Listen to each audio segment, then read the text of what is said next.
మేమందరం కలిస్తే ఎంతమంది?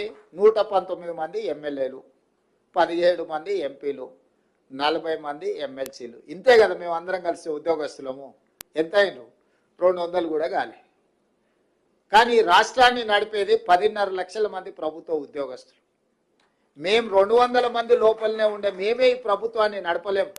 ఈ ప్రభుత్వం సాధించిన విజయాలకు మేము 200 మంది అని ఎవరైనా అనుకుంటే అది వాళ్ళ భ్రమనే. అది నిజం కాదు, అర్ధసత్యం మాత్రమే. మేము ఇక్కడ కూర్చొని నిర్ణయాలు చేయొచ్చు. ఒక రకంగా చెప్పాలంటే 15 మంది మంత్రులే మారిండ్రు.